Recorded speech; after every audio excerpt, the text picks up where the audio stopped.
that's parallel to us now is our redirect point into a brake zone for the corkscrew, which looks exciting because we don't know where it is. Before that fat white line was there, that patch of asphalt is what I used. But in case that cone gets clipped, that's a very easy reference to have. I'm going to redirect right there with my left side tires effectively off the track. What I'm doing, so right here, I'm redirecting in like this on power still, and then I'm braking. What I'm doing is I'm just making this brake zone as straight as possible. It's not going to be straight, so we can't brake at 10/10 of the car's capability. It's like a 7 or an 8 out of 10 on the pedal. Not huge.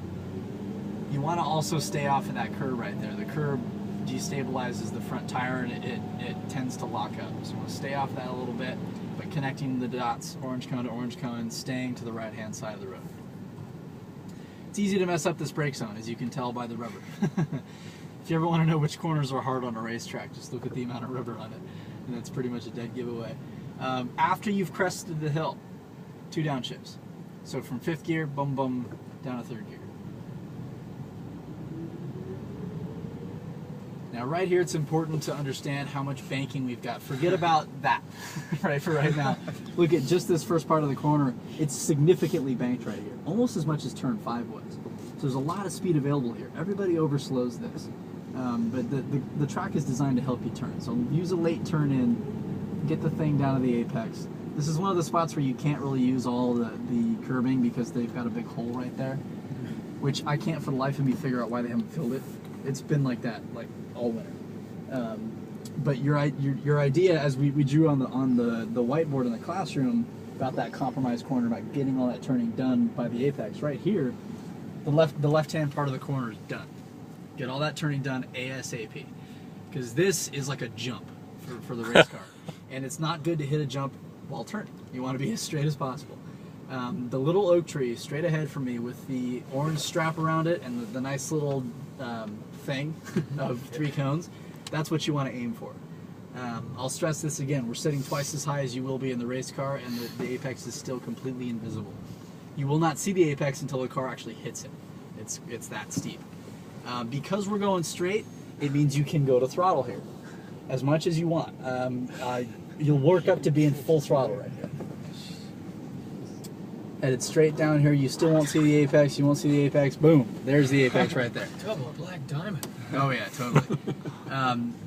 And this part of the curve that we're aimed at is functional. You got to use this curve. There's more, the closer we get to the inside of the road, the more banking there is, so the more grip effectively you've got. And watch the steering wheel of the van. The road's turning the car for me here. So this is where you want to be. Minimal effort, let the momentum, the road, and the car do the work for you. Just let it go. There's not a track out cone here for a reason.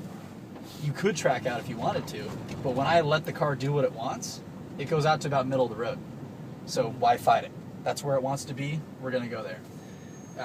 This patch of sealer straight ahead of the van is what I use as a reference. Personally, I don't use it, but it's a reference for teaching as far as if that's kind of a good place to be, if you straddle that patch. So we're in 3rd gear now, 4th gear, 5th gear. We got 2 short shifts before this section because now we're going to go down this roller coaster. We don't have time to shift. We got to worry about just our hands on our feet right now. So get those 2 shifts done, and you're actually going to brush the brake as well. If this wasn't such a high pressure situation, I would put a 3-2-1 cone up here to remind you of that type of technique. But there's honestly so much going on here that I don't want to make this any more complicated than it needs to be.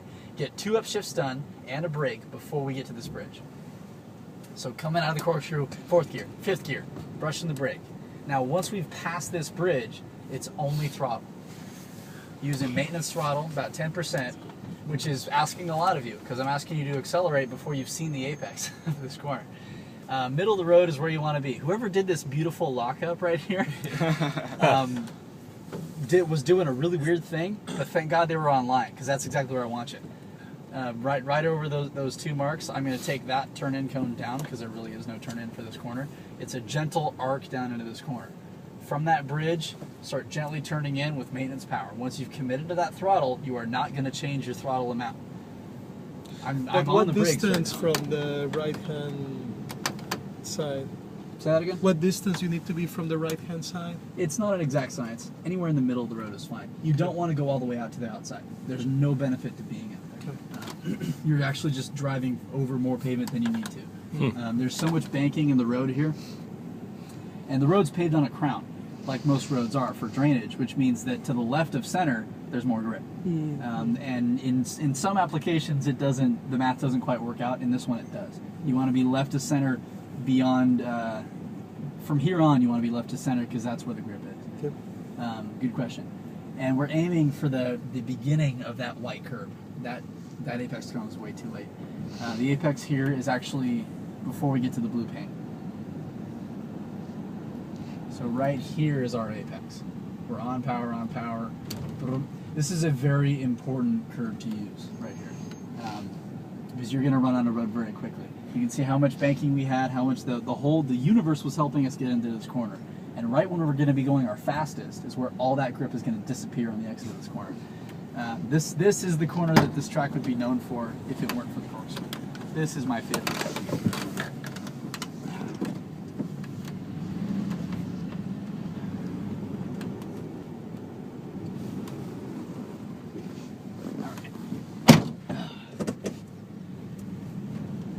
Maintaining our throttle. You may not even start accelerating with the throttle until you get to about here, because the car will accelerate naturally because of the steepness of the hill. So sorry, how much throttle do you have coming down?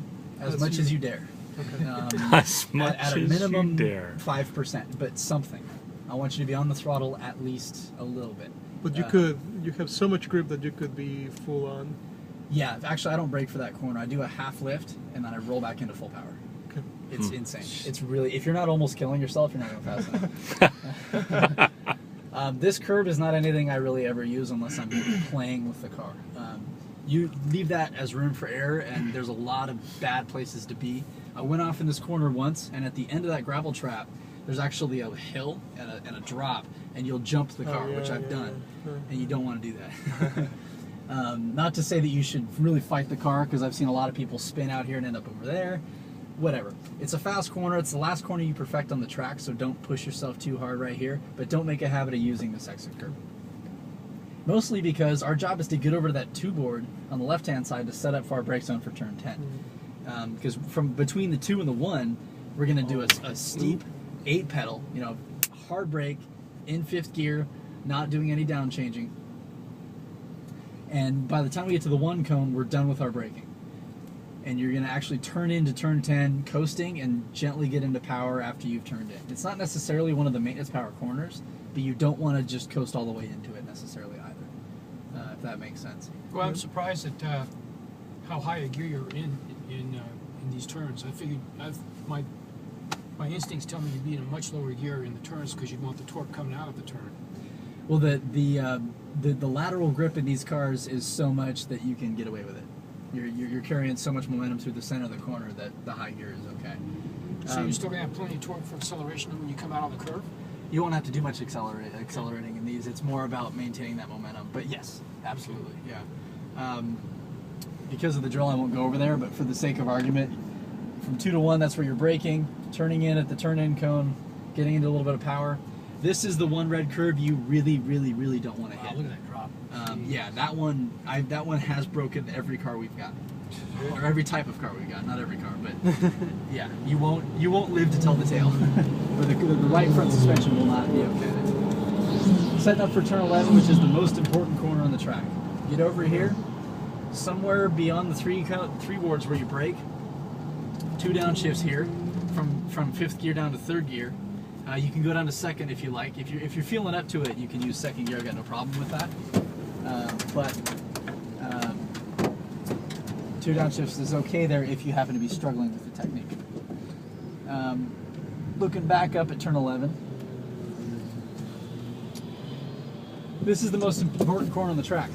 Why? Because it's the longest straightaway. Yeah. So exit speed is paramount here. I see a lot of people, every one of these cars is hucking the entry speed in and they're not accelerating until they get way past the apex. That's the only car that has really kind of done it slow in, fast out. But it's very easy to get caught up in, because you just came from the fastest section of the track and now you're coming into the slowest corner on the track Right there, that was a lot of entry speed, and then see no acceleration until there. Yeah. Ideally, you want to accelerate before you've gotten to where the red curve begins, as early as possible. You want to use all the blue and